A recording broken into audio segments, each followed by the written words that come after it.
What's the deal with Daniel being fed to the lions? Well, dang, is it Wednesday already? Well, today we're diving into some riveting stories from the book of Daniel. Now, you remember that guy, King Nebuchadnezzar. You recall last week, he let his pride and his arrogance get the best of him. And as a result, well, he lost his rule and authority. He went a bit loopy. Started munching on grass like an ox. But hey, he eventually humbled himself before God. And then God, well, he restored his sanity and his power. Now this week, we're moving on to chapter 5. Now after reigning for 34 years, well, old Nebuchadnezzar, he dies. And a string of assassinations and death leads this fellow Belshazzar to take over the crown. Now Belshazzar is filled to the brim with pride and arrogance. One night he gets this crazy vision while partying up with some stolen gold cups from the Jewish temple. Suddenly a mysterious hand appears and it writes warning on the wall. What did the warning say? Well, something like this. Your days are numbered, buddy. You've been weighed and found wanting. And oh yeah, your kingdom, that's going to be split up. Now Daniel, our main man, well, he tells Belshazzar that this warning is meant for him and that he better humble himself before God. Now, you know, Belshazzar has now officially seen the writing on the wall. Get it? Writing on the wall, you know. Oh, never mind. But Belshazzar, he just brushes it off. Then he ends up being assassinated that very night. Now here's where things get real interesting.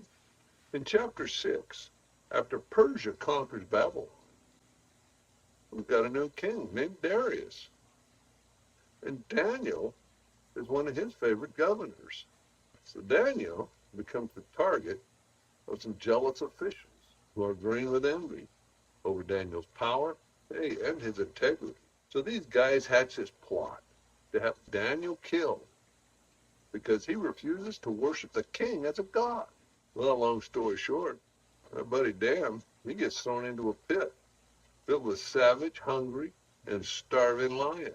But guess what? God comes through for Daniel, saving him from becoming Farina lion chow, you know. The king realizes that Daniel's God is pretty awesome. And he ends up punishing the scheming officials and their families by throwing them to the lions. Well, in chapter 7, we're going to look backwards because this takes place before the conquest of Persia. Daniel has a dream, or a vision, if you will, and it's all about 4 crazy beasts.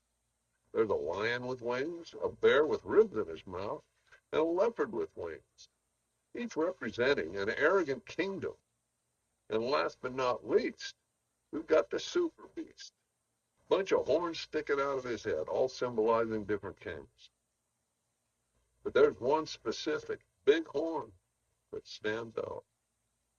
That represents an arrogant king who thinks he's above God and persecutes God's people.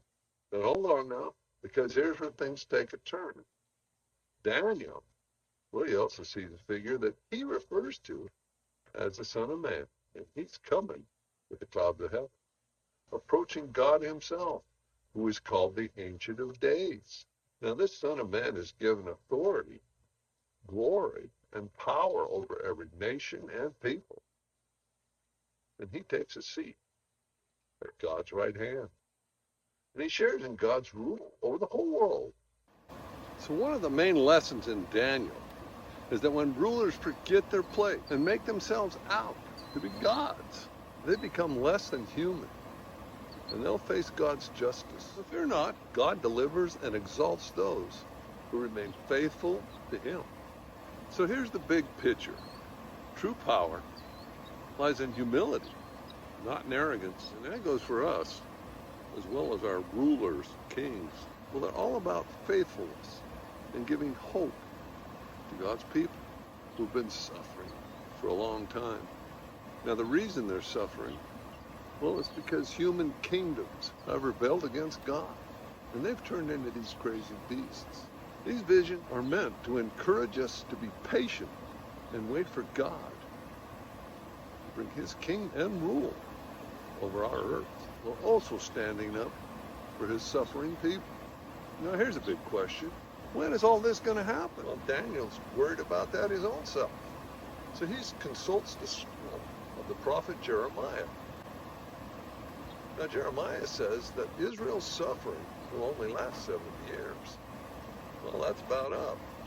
So Daniel asks God about it. And God sends a messenger to tell Daniel that because Israel keeps rebelling, their oppression is going to last much, much longer. Now, this deeply disturbs Daniel, and he has one last vision. And in this one, we see the same sequence of kingdoms, Persia, then Greece, then Rome. It's all followed by a lesser king from up north who invades Jerusalem, sets up those pesky idols, and declares himself above God. And suddenly, well, the king meets a disastrous fate. Now, who exactly is this king? Well, it's as clear as mud. Some folks believe it's all about the Syrian king, Antiochus. He caused a lot of turmoil and trouble with Jerusalem. Others argue that it all points to Rome's role in the execution of Jesus and destroying Jerusalem. Then, too, some lean to the argument that it's the Antichrist. But hold on now, there are also those who think none of this has even happened yet. It's all part of a future event. So here's the deal. When human beings and their kingdoms start glorifying their own power, redefining right from wrong, and ignoring God as the one true king, the one true God, well, that's when they turn into violent beasts. Hang tight, because there's a promise hanging there that one day God will confront and rescue his world and his people and bring his kingdom over all nations for every generation.